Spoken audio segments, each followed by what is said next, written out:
کریم صلی اللہ علیہ وسلم نے فرمایا، ہم تحفہ دیتے ہیں نا بچوں کو، میں اپنے بچوں کے لیے یہ لے کے آ رہا ہوں، وہ لے کے آ رہا ہوں، کوئی کمی نہ آ جائے، میرے حبیب پاک صلی اللہ علیہ وسلم نے فرمایا کسی والد کا اپنی اولاد کے لیے سب سے بہترین تحفہ یہ ہے کہ وہ اسے اچھا ادب سکھا دے۔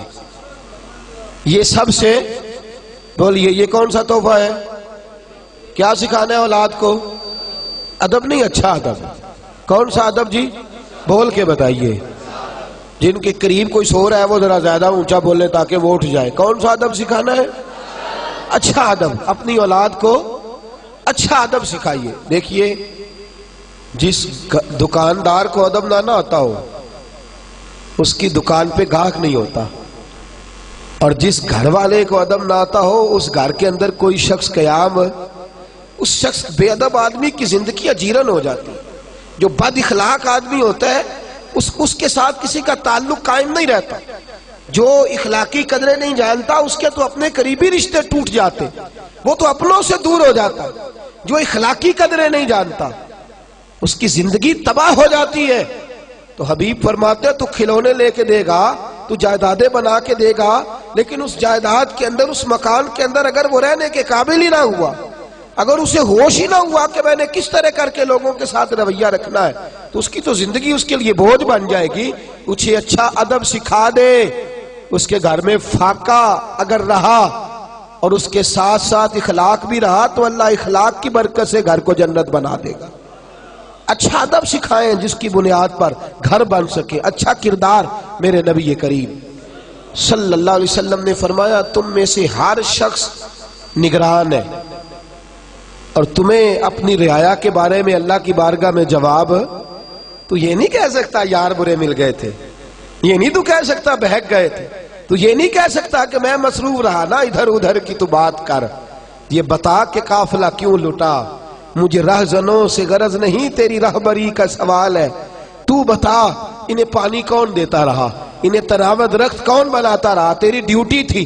اور بالخصوص بخاری شریف نے میرے نبی پاک صلی اللہ علیہ وسلم نے فرمایا ماں کی ڈیوٹی ہے اپنے بچے کو دینی تربیت دے۔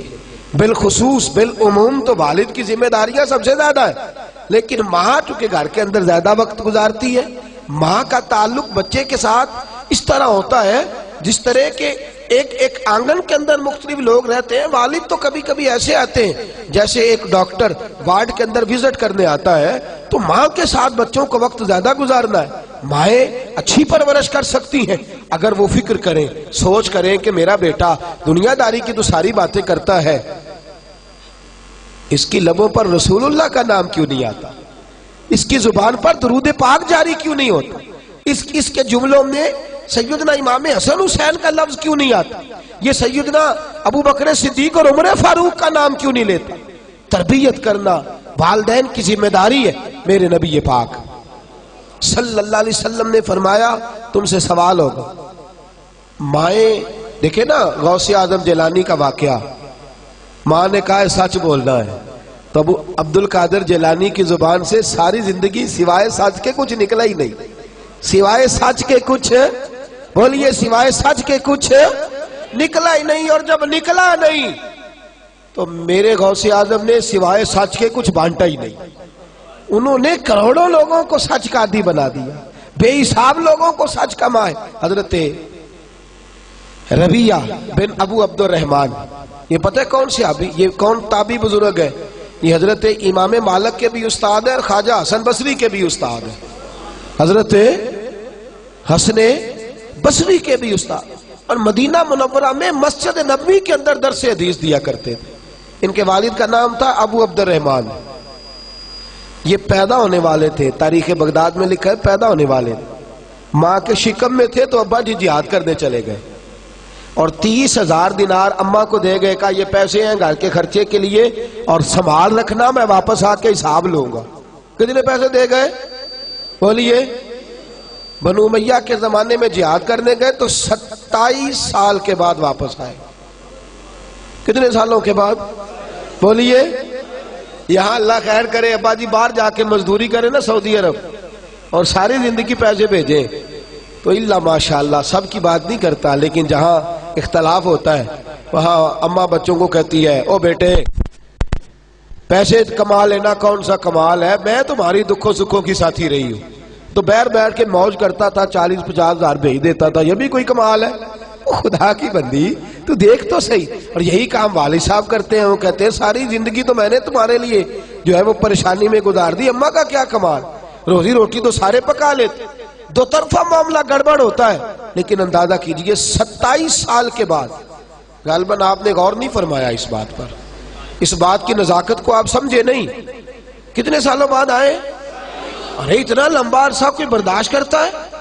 ماں تو زہر کھول دیتی، تمہارا باپ تو پلٹ کے آیا ہی نہیں، اس نے تو سوچا ہی نہیں کہ میں کدھر جا رہا ہوں، اسے تو فرصت ہی نہیں۔ لیکن ماں کو پتا ہے وہ خدمت دین کے لیے نکلا ہوا ہے۔ 27 سال کے بعد جب آپ گھر آئے تو اب 27 سال کا بچہ ہو گیا ہے، تو بچہ جوان ہو گیا ہے، گھر آئے تو نیزہ ہاتھ میں پکڑا ہے، مدینہ منورہ کے رہنے والے خوبصورت شہر میں آ کے 27 سال بعد جہاد سے لوٹے، اپنے دروازے پہ دستک دی۔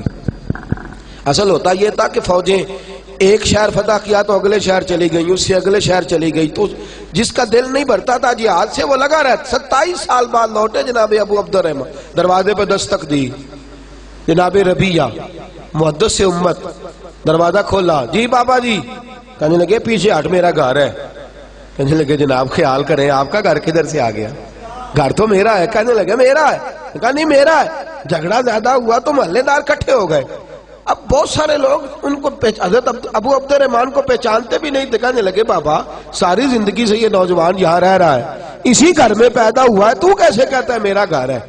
کہنے لگے میرا نام ابو عبد الرحمن ہے، میرا گھر ہے، سارا زمانہ جانتا ہے، کسی بوڑھے کو بلاؤ۔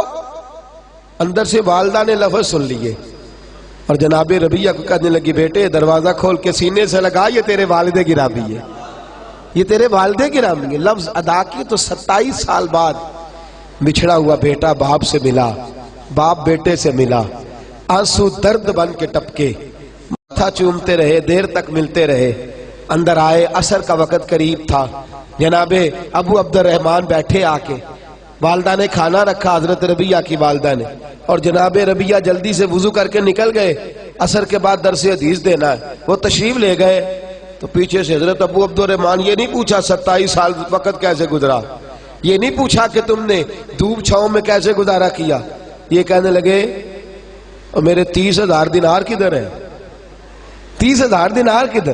اور بی بی سمجھدار آگے سے یہ نہیں کہتی اچھا 27 سال بعد آیا اور تجھے پیسوں کی فکر ہے، میری فکر ہی نہیں، بچوں کی فکر ہی نہیں۔ کہنے لگی آپ اس طرح کریں، کھانا کھائیں، وضو کریں، مسجد نبی میں جا کے نماز عصر پڑھ کے آئے، آپ نماز ادا کر کے واپس آئے، بتاتی ہوں 30,000 دینار کدھر ہے۔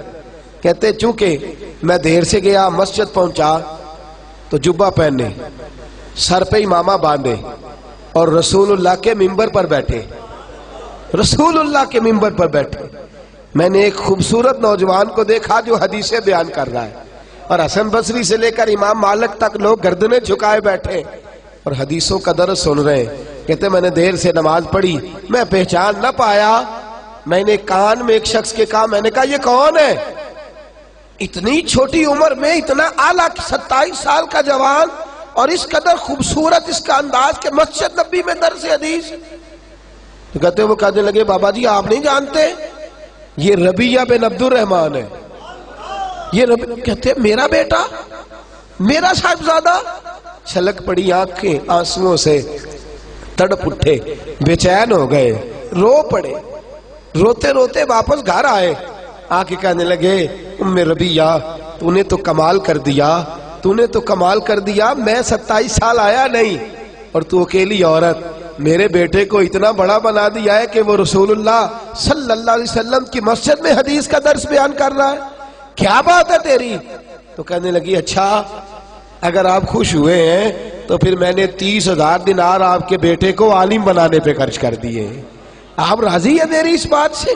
راضی ہیں؟ میرے عزیز جب تربیت کا یہ انداز ہوتا ہے، جب سوچ کا یہ انداز ہوتا ہے، ہمارے ہاں ہم مرنے کے قریب ہوتے ہیں، ہمارے بچے کیونکہ ہم نے تربیت ہی نہیں کی، ہم نے خیال ہی نہیں کیا، ہمارے بچے دیکھیے نا میرے رسول پاک صلی اللہ علیہ وسلم کی صحیح مسلم کی حدیث ہے، فرمایا تو مر جائے گا اور اگر تیری اولاد نیک ہوئی تو قبر میں بھی تیرے ساتھ جائے گی، حضور کس طرح؟ فرمایا وہ پیچھے جتنے خیر کے کام کرے گی ان سب کا اللہ تجھے قبر میں بھی ثواب عطا فرمائے گا۔ لیکن ہم نے تو بچے کو سکھایا ہے دنیا کمانی، ہم نے تو سکھایا ہے پارٹیوں کو ڈیل کرنا، ہم نے تو اسے سکھایا ہے سوسائٹی کے اندر اچھا مقام پیدا کرنا، ہم نے تو اسے سکھایا ہے کاروباری مدوجہد، ہم نے تو اسے سکھایا ہے شریکے کے ساتھ جھگڑا کرنا، ہم نے تو اسے سکھایا ہے کہ بس تو اچھا ہے باقی سارا زمانہ برا ہے۔ ہم نے تو یہ سکھایا ہی نہیں کہ قرآن کیسے پڑھا جاتا ہے، یہ سکھایا ہی نہیں کہ آداب زندگی کیا ہے، ہم تو اسے مسجد تک لے کر کے ہی نہیں آئے۔ ہم نے تو شہزادے بنایا ہے، نوابزادے بنایا ہے، ہم نے تو انہیں بڑے بڑے جو ہے وہ القابات سے نوازا ہے، یہ توجہ ہی نہیں کی کہ انہیں ہمیں کہیں لے کر کے جانا چاہیے، ان کی تربیت ہونی چاہیے۔ تربیت اولاد کے لیے، فکر مندی اولاد کے لیے سب سے ضروری ہے انسان کے کردار کا صحیح ہونا۔ سب سے ضروری کیا ہے؟ بھئی آپ بچے سے کہیں بیٹے چل مسجد، چلا جائے گا؟ کہے گا ابا جی آپ کیوں نہیں جاتے؟ آپ بھی تو بتائے نا، آپ آرام سے لیٹے ہیں مجھے کہہ رہے ہیں مسجد چلیں۔ بیٹا قرآن پڑھا کرتا ہو، کہے گا آپ کو کیا پریشانی ہے، آپ کیوں نہیں پڑھتے؟ کردار کی عظمت یاد رکھیے، غور کیجئے، اس جملے کو بھولیے گا نا، بچے آپ کی باتوں سے اتنا نہیں سیکھتے جتنا آپ کے کردار سے سیکھتے، آپ کے کردار سے جتنا سیکھتے اتنے آپ کے افکار کے، اپنے افکار اور نظریات بھی اچھے